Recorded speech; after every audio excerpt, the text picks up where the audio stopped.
Kisah teladan sahabat Ali bin Abi Thalib. Oke, kita baca bagaimana perjalanan hidup Ali. Nah, tahukah kamu siapakah khalifah keempat? Khalifah itu ada 4 ya. Khulafaur Rasyidin, pemimpin umat Islam setelah Nabi Muhammad. Yang pertama adalah Abu Bakar, yang kedua Umar, yang ketiga Utsman, yang keempat Ali. Ingat-ingat ya, Abu Bakar, Umar, Utsman, Ali. Nah, Ali bin Abi Thalib ini adalah khalifah keempat, sepupunya Rasulullah. Nah, benar ya, berarti sepupunya Rasulullah karena Ali itu adalah anaknya Abu Thalib. Abu Thalib itu adalah pamannya Nabi. Jadi misalnya bapaknya Abi ya, abinya Nazira punya adik. Nah, adiknya Abi itu punya anak. Nah, Nazira sama anaknya tadi itu tuh hubungannya seperti itu, sama seperti Rasulullah dengan Ali ya. Jadi sepupu hubungannya. Sepupu Rasulullah sekaligus menantunya. Jadi Ali selain sebagai sepupu itu juga menantunya Nabi. Karena apa? Karena Ali menikah dengan siapa? Fatimah. Fatimah itu anaknya Nabi Muhammad. Nah, Ali ini dikenal sebagai remaja yang suka sekali belajar, ya, suka mencari ilmu, cerdas, tangkas dan pemberani. Ya, ketika Ali remaja, usianya belasan tahun itu sudah kelihatan kalau Ali ini orangnya pinter gitu ya. Nah, setelah dewasa, Ali kemudian menjadi sahabatnya Nabi yang sangat pandai dan menguasai ilmu secara mendalam, sehingga disebut sebagai babul ilmi atau pintunya ilmu. Nah, jadi saking Ali ini orangnya pintar, cerdas ya. Jadi dia ini dijuluki sebagai babul ilmi, artinya pintunya ilmu. Pintu untuk menuju ilmu ini lewatnya Ali gitu. Jadi sahabat kalau mau bertanya apa-apa, ada suatu masalah yang harus dipecahkan, sahabat biasanya bertanya ke Ali karena dianggap sebagai orang yang pandai. Nah, Ali juga mempunyai kepedulian yang tinggi kepada orang-orang yang lemah, orang miskin, orang du'afa gitu ya, orang yang lemah. Nah, Ali kemudian diangkat menjadi khalifah keempat menggantikan khalifah Utsman. Nah, masih ingat ya, Utsman itu meninggal karena dibunuh. Umar juga meninggal karena dibunuh. Nah, sekarang kita baca bagaimana kisah Ali bin Abi Thalib. Nama lengkapnya adalah Ali bin Abi Thalib bin Abdul Muthalib ya. Ali bapaknya namanya Abu Thalib, kakeknya namanya Abdul Muthalib ya. Nah, Ali ini dijuluki karomallahu wajhah. Artinya apa? Ali karomallahu wajhah. Wajahnya ini dimuliakan. Karena apa? Karena Ali ini pemalu orangnya. Nih, kenapa diberi gelar karomallahu wajhah? Karena Ali itu tidak pernah menundukkan wajahnya menyembah berhala. Jadi Ali itu sama seperti Rasulullah ya, gak pernah mau menyembah berhala. Jadi wajahnya atau wajahnya Ali ini dimuliakan karena dia tidak pernah mau menundukkan wajahnya untuk menyembah berhala. Nah, jadi itu julukannya Ali, karomallahu wajhah. Masih ingat siapakah Ali? Siapakah Abi Thalib? Abu Thalib itu adalah pamannya Nabi yang sudah merawat Nabi setelah kakeknya meninggal ya. Setelah Abdul Muthalib meninggal, Nabi Muhammad kemudian dirawat oleh pamannya yang bernama Abu Thalib. Namanya mirip-mirip ya, jadi jangan sampai salah.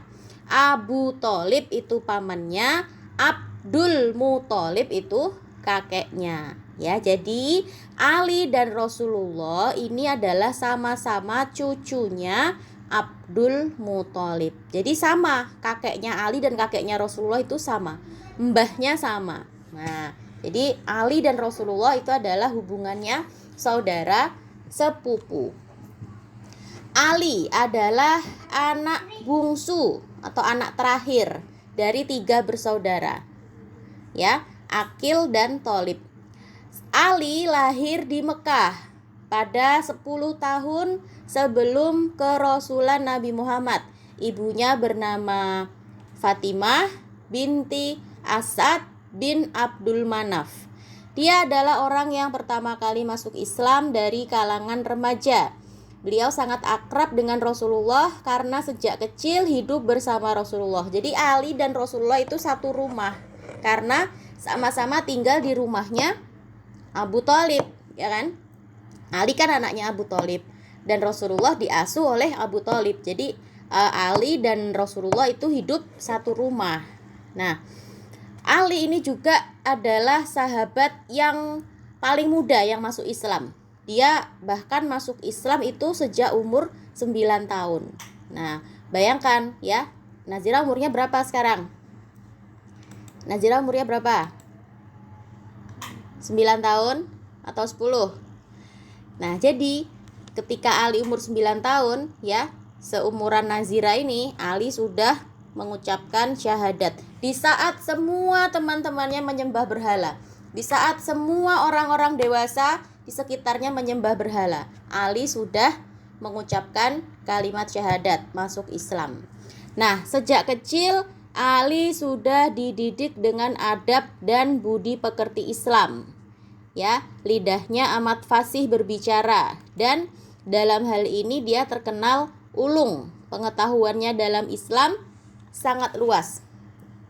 Karena kedekatannya dengan Rasulullah, beliau termasuk orang yang paling banyak meriwayatkan hadis. Ali kemudian menikah dengan Fatimah binti Rasulullah pada umur 26 tahun. Fatimah adalah satu-satunya putri Rasulullah yang punya keturunan. Nah, jadi anak-anaknya Rasulullah itu semuanya meninggal. Ya, yang masih hidup sampai Rasulullah meninggal itu adalah Fatimah. Jadi Fatimah ini adalah anak yang paling dekat dengan Rasulullah, ya. Anaknya Rasulullah yang laki-laki semua meninggal ketika masih kecil. Kemudian anaknya yang perempuan itu meninggal sebelum Nabi Muhammad meninggal. Jadi meninggal di usia muda, ya. Anak-anaknya meninggal duluan, anak-anaknya Nabi Muhammad, kecuali Fatimah. Jadi Fatimah ini adalah satu-satunya anaknya Rasulullah yang masih hidup sampai Rasulullah meninggal. Ya, dan satu-satunya anaknya Rasulullah yang punya anak. Jadi Rasulullah itu punya keturunan itu dari siapa? Dari Fatimah. Fatimah punya keturunan, kemudian nanti anaknya Fatimah punya anak lagi, punya anak lagi, punya anak lagi, begitu. Jadi keturunan Rasulullah itu semuanya dari Fatimah. Hanya dari Fatimah. Karena yang lain semua anak-anaknya Rasulullah sudah meninggal. Gitu ya. Nah, siapa anaknya? Hasan dan Husain. Nah, dari Fatimah inilah Rasulullah kemudian mempunyai keturunan sampai sekarang. Keturunan Rasulullah yang sampai sekarang masih ada itu dijuluki Habib, ya. Kalau laki-laki itu julukannya Habib, kalau perempuan julukannya Syarifah. Jadi kalau misalnya ada nama Habib Husain, Habib siapa ya? Habib Ja'far, Habib siapa? Pernah nggak dengar nama-nama Habib kayak gitu? Nah, itu berarti dia ini adalah keturunan Rasulullah. Dan kalau perempuan ya dijuluki Syarifah itu. Sampai sekarang masih ada di Indonesia yang Habib kayak gini ya. Nah, Ali ini sangat menyayangi anak-anak dan istrinya.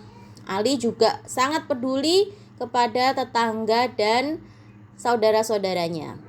Nah, ketika Rasulullah hijrah ya, di malam ketika Rasulullah hijrah, bahkan Ali ini berani ya, rela menggantikan tempat tidur Rasulullah. Ya, padahal apa? Padahal waktu itu rumahnya Rasulullah itu sudah dikepung oleh orang-orang kafir yang mau membunuh Rasulullah. Dah, Ali ini dia menggantikan tempat tidurnya Nabi. Biar apa? Biar Rasulullah bisa keluar rumah untuk hijrah, ya. Keluar dari rumah. Ali ini pura-puranya menjadi nabi. Karena apa? Karena secara fisik Ali ini sangat mirip dengan nabi, ya. Tingginya sama, rambutnya sama. Pokoknya secara fisik Ali ini sangat mirip dengan nabi, ya. Ali rela menantang maut karena menggantikan tempat tidur Rasulullah yang mau dibunuh pada malam itu, ya. Nah, ketika mengetahui bahwa yang tidur di tempat tidurnya Nabi itu ternyata Ali, orang-orang kafir tidak jadi membunuh, ya, tidak jadi dibunuh akhirnya. Karena apa? Karena bapaknya Ali, ya, Abu Thalib itu adalah salah seorang yang dihormati di kalangan orang-orang Quraisy. Nah, ini ya, jadi ini salah satu keberanian Ali. Pada waktu itu rumahnya Nabi sudah dikepung oleh orang-orang kafir. Nabi Muhammad mau dibunuh, Ali menggantikan Nabi untuk tidur di kasurnya. Biar apa? Biar dikira kalau Nabi Muhammad itu masih tidur gitu ya. Nah, ini Ali rela berani gitu ya menggantikan posisi Nabi. Nah, pada masa peperangan membela Islam, Ali ini sangat terkenal dengan keberaniannya dan termasuk pendekar tanpa tanding, ya. Jadi dulu kebiasaan orang-orang sebelum perang, ya, sebelum perang dengan orang kafir itu ada perang tanding. Jadi duel 1 lawan 1, ya. Orang Islam lawan orang kafir Quraisy, ya. Sebelum perang pasukan yang besar itu ada perang tanding, duel 1 lawan 1. Nah, Ali ini selalu menang dalam duel ini tadi. Perang 1 lawan 1 ini tadi Ali itu selalu menang. Nah, karena keberaniannya ini, dia mengikuti hampir di semua peperangan yang dipimpin oleh Rasulullah. Nah, karena keberaniannya ini juga, Ali kemudian dijuluki sebagai Asadullah. Artinya apa? Singanya Allah. Asad itu artinya singa, ya. Asadullah, singanya Allah. Nah, Ali ini termasuk dari salah satu dari 3 sahabat utama Nabi yang mengambil pengetahuan, budi pekerti, dan kebersihan hati dari Rasulullah, ya.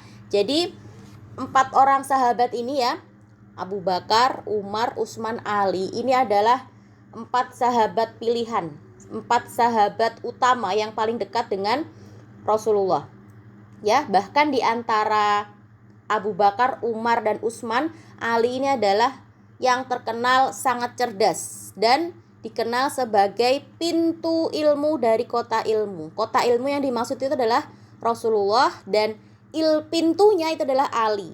Jadi kalau Rasulullah itu adalah ilmunya, Ali ini adalah pintunya. Nah, jadi gitu. Saking apa? Saking Ali ini cerdas, ya. Rasulullah ini ilmunya, Ali ini adalah pintunya, begitu. Nah, Ali diangkat menjadi khalifah pada tahun ke-35 Hijriah, menggantikan Utsman bin Affan.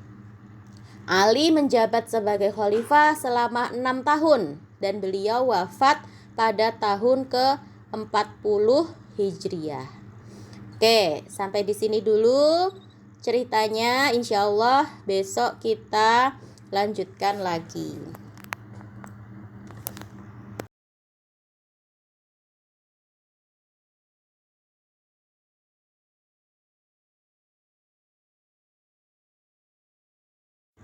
Kisah kepedulian sahabat Ali dan keluarga. Suatu hari Ali bin Abi Thalib kekurangan makanan. Nah, bersama dengan istrinya, siapa namanya? Fatimah, ya, meminta benang kepada seorang Yahudi untuk memintalnya sehingga bisa mendapatkan upah untuk membeli gandum. Bayangkan, ya, Ali itu lagi nggak punya uang, ya, di rumahnya lagi kehabisan makanan. Beliau bersama istrinya itu meminta pekerjaan kepada seorang Yahudi, ya. Apa pekerjaannya? Memintal benang. Memintal benang itu seperti membuat kain begitu loh. Kalau zaman dulu kan membuat kain itu kan nggak dari pabrik, tapi dari benang itu disatukan jadi kain nanti. Nah, kemudian nanti hasil pekerjaannya itu dibayar kemudian untuk membeli gandum. Nah, jadi orang Arab dulu itu sampai sekarang bahkan ya, mereka itu nggak makan nasi, tapi makannya apa? Roti, ya. Orang Arab itu makannya roti. Roti terbuat dari tepung gandum. Nah, Ali dan istrinya Fatimah tadi itu meminta pekerjaan kepada seorang Yahudi, terus nanti hasil uangnya mau dibelikan gandum. Nah, setelah selesai bekerja, ya mereka berdua ini kemudian mendapatkan uang untuk membeli gandum. Kemudian istrinya, ya Fatimah, membuat roti dari gandum tersebut untuk dimakan. Nah, saat makanan sudah tersaji, dihidangkan di atas meja, datang seorang fakir miskin meminta makanan, ya. Kemudian Ali pun memberinya beberapa potong roti. Kemudian sesaat kemudian, ya, nggak berapa lama gitu, ada lagi, ya, seorang anak laki-laki yatim piatu, sudah nggak punya bapak, nggak punya ibu. Seorang anak yatim piatu datang meminta makanan. Kemudian dikasih lagi sama Ali. Nah, kan rotinya tinggal dikit nih jadinya, ya, rotinya tinggal sedikit, mau dimakan sama Ali dan anak istrinya. Datang lagi orang meminta makanan. Roti yang tinggal terakhir tadi itu, tinggal sepotong tadi itu akhirnya diberikan kepada orang tadi. Dan akhirnya apa? Ali, anak dan istrinya akhirnya tidak jadi makan. Bayangkan ya, mereka sudah bekerja biar bisa makan, setelah makanan udah di atas meja, diminta sama orang-orang yang lebih membutuhkan. Dikasih sama Ali, ya. Karena apa? Karena kasihan sama orang-orang tadi itu. Dan akhirnya mereka sekeluarga ini hanya minum air, gak jadi makan. Nah, beberapa saat kemudian Ali melihat kedua putranya, yaitu Hasan dan Husain, ini menahan lapar sampai perutnya sakit, ya. Nah, sebenarnya Ali dan Fatimah, ya, bapak ibunya itu masih bisa menahan lapar, ya. Jadi kalau orang tua itu kan masih bisa menahan lapar. Tapi kalau melihat anak-anaknya lapar, ya, nggak ada orang tua yang tega. Jadi orang tua tuh begitu, kasih sayangnya bapak dan ibu itu seperti itu, ya. Bapak ibu itu bisa menahan lapar, tapi nggak bisa lihat anak-anaknya kelaparan. Nah, kemudian Ali, ya, ke rumah siapa? Kakeknya Hasan dan Husain. Siapa kakeknya Hasan dan Husain? Rasulullah Shallallahu Alaihi Wasallam. Ya, jadi Ali datang ke rumah Nabi Muhammad. Kemudian Ali pun menceritakan cerita yang tadi itu, ya, bahwa cucunya Rasulullah kelaparan. Nah, kemudian Rasulullah memberi sekeranjang kecil yang berisi buah kurma.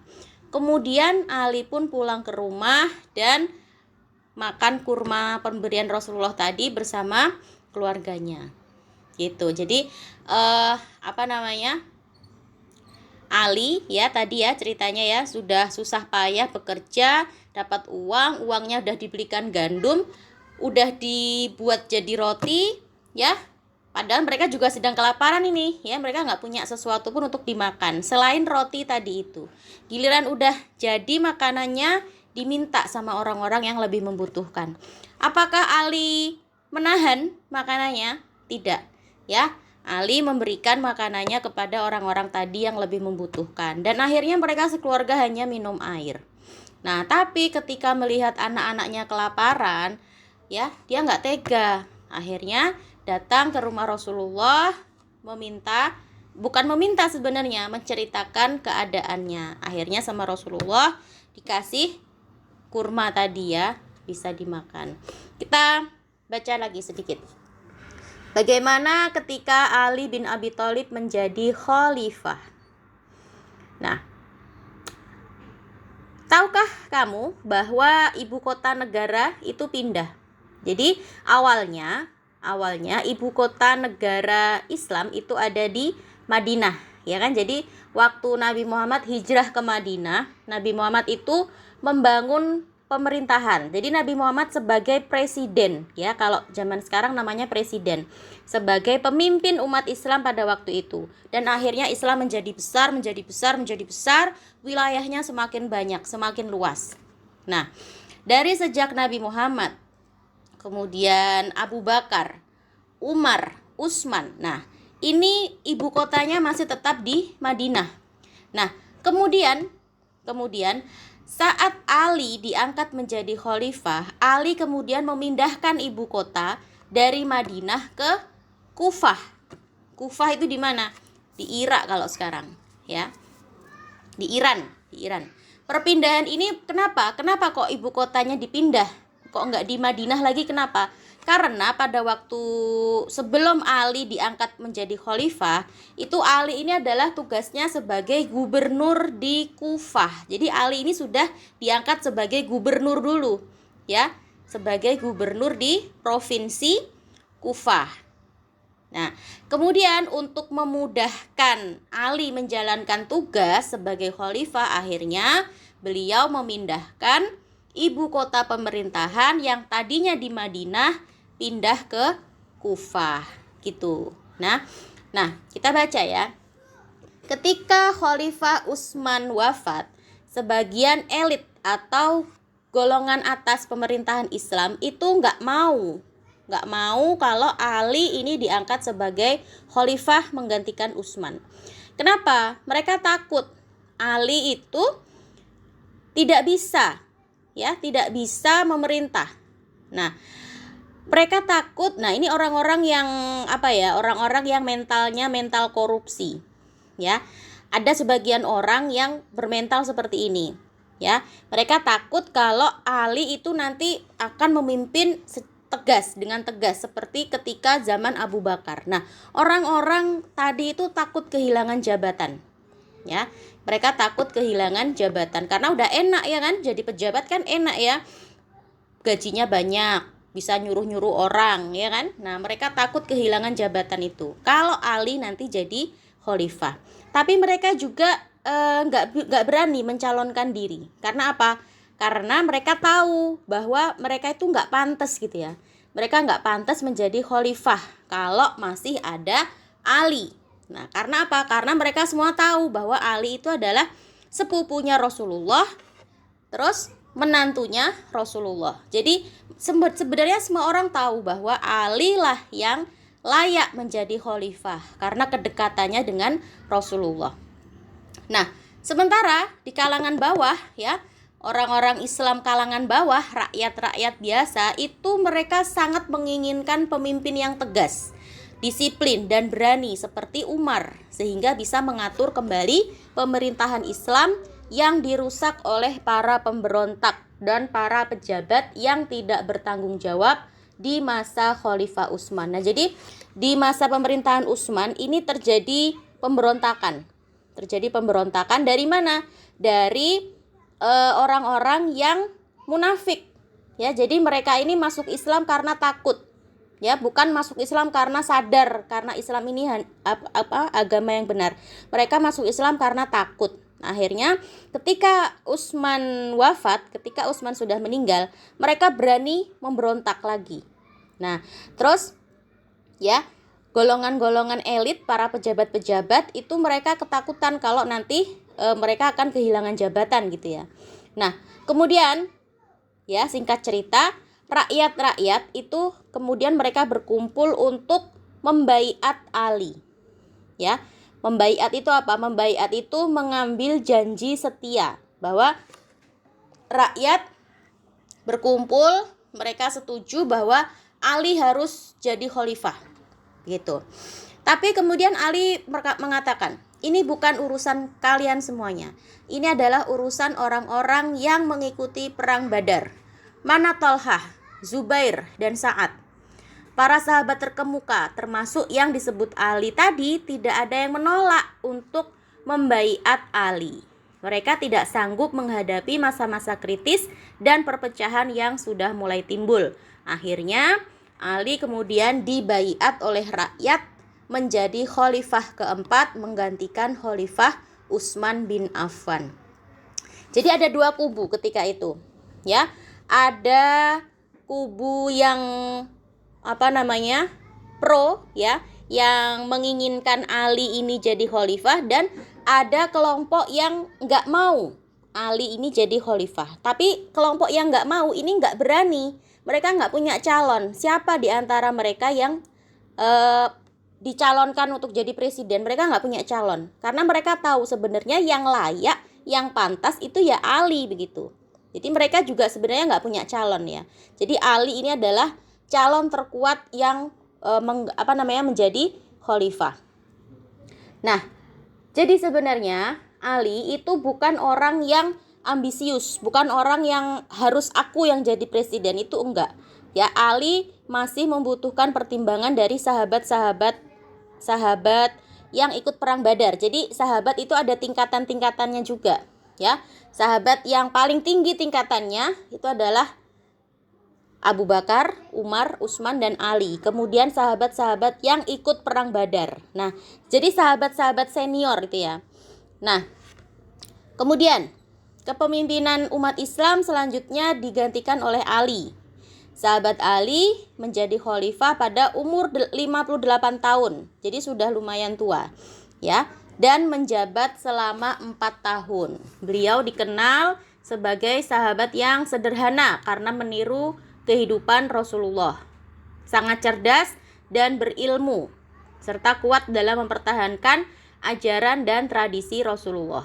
Namun, karena kondisi umat Islam yang sudah sangat luas tadi itu, ya, kan Islam sudah menyebar kemana-mana, sudah sampai Eropa, sudah sampai Asia juga. Jadi Islam sudah sangat besar ketika itu, ya. Kemudian karena Islam sudah sangat besar tadi itu, banyak yang memberontak, ya. Jadi pada masa kepemimpinan Ali ini banyak gejolak, banyak pemberontakan, ya.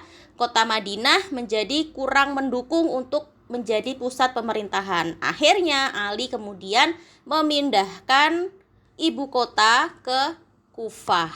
Nah, dari Kufah inilah Ali kemudian memimpin umat Islam yang sedang bergejolak. Jadi ceritanya sama seperti Indonesia ketika dijajah Belanda. Pernah dengar nggak kisahnya? Jadi pada waktu itu ibu kota Indonesia ini pernah dipindah kemana? Ke Jogja.